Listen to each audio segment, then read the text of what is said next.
Mark Finner-Wada reporting. Now, the National Football League declined our invitation to appear today, but they did issue a lengthy statement about its involvement with youth football in regards to Heads Up Football. The league saying, quote, at an NFL meeting in October 2013, the NFL Foundation joined USA Football in announcing a series of endorsements of the Heads Up Football program. The National PTA, the American College of Sports Medicine, and the National Athletic Trainers Association all endorsed the program as a positive way to teach and play youth football. Many other notable entities, including several major college conferences, the National Federation of State High School Associations, and Pop Warner Little Scholars, have endorsed Heads Up Football, end quote, the league statement. So now the complete text of the NFL statement is available online at ESPN.com.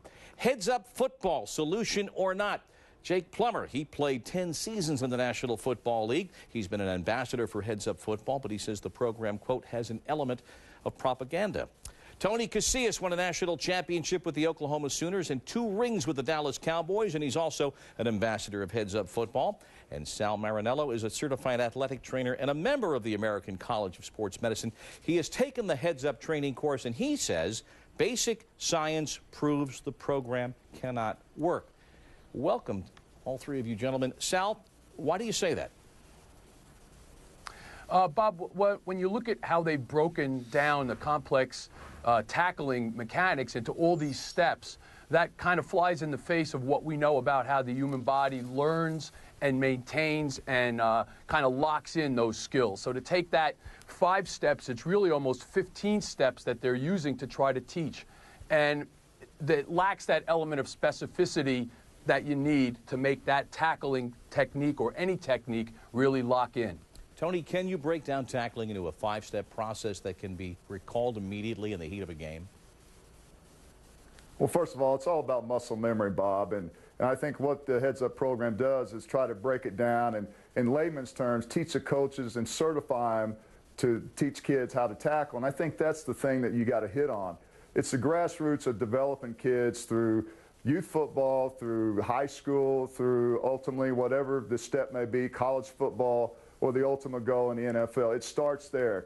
And so I think that that's what we're trying to implement is an environment where they can learn, where the parents are they're interactive, where the coaches are certified, where there's an element of teaching these kids as opposed at that age when at all costs worrying about 9 and 10-year-olds getting scholarships. That's not what it's about. It's about developing them. Jake, you know Nate Jackson. He's a friend of yours. Is he right or is he wrong? Is he wrong? Yes.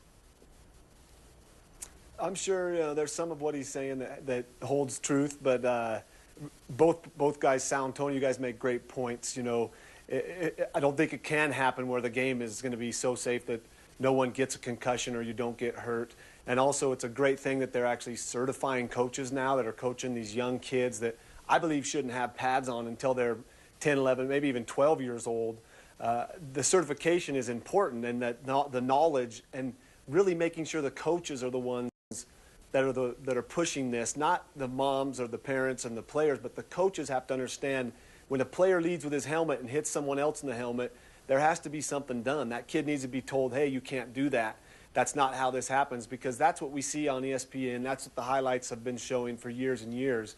And whether it's propaganda or not, it's good that something's being done because they're not going to stop playing football at a young age. Mm-hmm. So hopefully having them learn how to play it properly is important. You've said, though, that you believe that Nate Jackson has some correct assessments. Where is he right, Jake? You know, I think when he talks about the fact that you can't tell a mother that, hey, your kid's going to be, you can say safer, I guess, but if you tell them, what I tell parents is you're going to get hurt, your kid's going to get hurt playing football. It's a blatant truth. I played for many years from 12 years old on. I never sustained any large career-ending or bad injuries, but I was hurt a lot, banged up and bruised, and that's the nature of this game. And I think Nate has a point. He played it. He knows. Tony, you know. I mean, this is a game that you're going to get banged up. Now, if you can hopefully not get concussions and those bad head injuries, great. But the way the game is, that the uniforms are getting better, the helmets are even better now than they were in the past at preventing concussions, which almost makes them more of a weapon. So, where do we go from here? You just have to go play without fear and hope to not get hurt. Otherwise, the teachings are good. It's a good way to start. But Nate Nate has a mind of his own, and he has some great thoughts there. And I believe some of them are definitely valid. But all in all, they're making the effort, which I think matters most. Tony, at the end of the report, you heard the representative from USA Football make the distinction. We're not saying we're making the game safe. We're making the game safer. I went to 3 dictionaries today. It's the same definition. Why this word game? Well, I think safer means, is it better than it was 10 years ago? Is it better? Is the awareness there? And I think that, Bob, I think that's the most important thing you got to look at. Hey, I was part of a youth football organization for 5 years. I developed. My mission was technique and teach them how to play the game. I learned very quickly that it wasn't about that. Coaches were had more of an agenda. They had kids out there that had no experience at all, putting them in a drill, not teaching them how to tackle. The parents expecting their kids to play football and be, the next Peyton Manning in the NFL, and there wasn't an emphasis on that. That's where I think the Heads Up program has really put an emphasis on making it safer. If you're going to eliminate concussions? No. But you're not going to eliminate concussions of a kid falling off a bicycle, which is, by the way, the #1 concussion as far as kids getting injured. My point is that it's a great program. Yes, I mean, you're not trying to pull the wool over parents or propaganda. It is trying to create a safer environment, and that's where they're starting. You can talk about the NFL as far as concussions and all that, but I think, again, it starts there. It starts with them focusing on the fundamentals of how to tackle.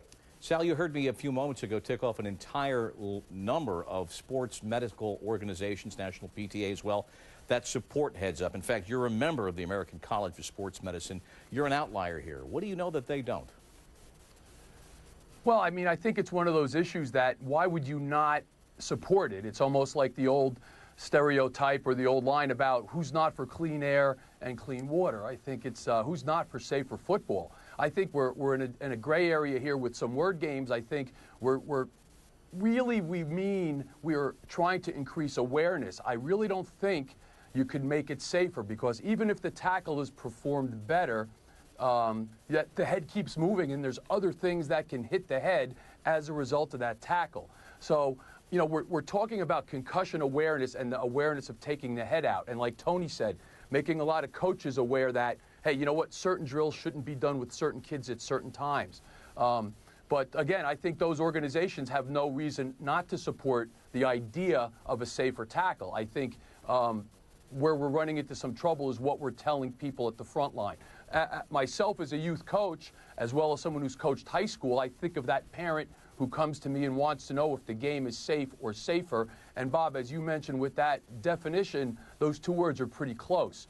And I think another issue here, I think we have a lot of kids who play that maybe aren't ready. As Jake said, they may not be ready to play till a later date. And I think that might be another good place to start, is saying, hey, you know what, let's get kids playing flag football, kindergarten, 3rd grade, 5th grade, and then we choose those kids who may be ready by the time they get to be 12, 13 to go into tackle football. Jake, we've chronicled on this program, and I've mentioned a 10% drop in Pop Warner tackle football participation between the years 2010 and 2012. What does that say to you? Really what it says is that awareness is out there of what brain injuries can cause for your future life and how important it is to take care of your head.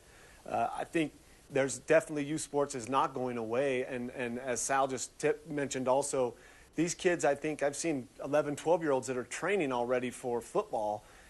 Me personally, I played every sport, whatever season it was, that's what I was playing. Yeah, I threw the football around in the wintertime with my brothers, but when it was winter, it was basketball, it was indoor games, handball, doing some other stuff. These kids get set on one sport and they go for it, and I think, you can't do that as a youngster. You have to be you have to have other, sports that bring you along and help you remain hopefully healthy through all those sports.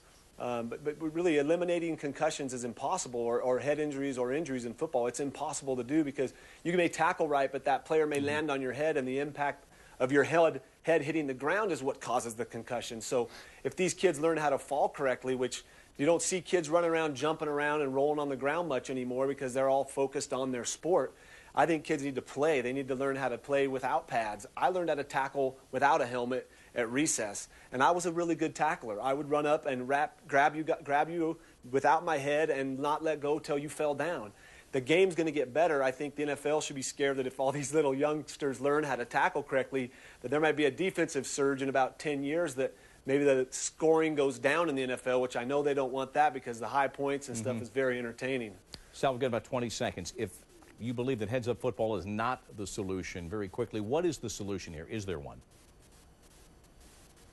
Well, I think that a big step is taking a tackle away from the younger level and wait till they're a little more ready physically. I think that's a big part of it. All right, the age limits, of course, that's been a matter of debate and contention as we see 8- and 9-year-olds, even younger than that, involved in tackle football. Jake Plummer, Tony Casillas, Sal Marinella, we appreciate your time, guys, and there is much more reporting on this issue from Mark Fainaru-Wada and Steve Fainaru online at ESPN.com. We urge you to log on, dig in, and read down.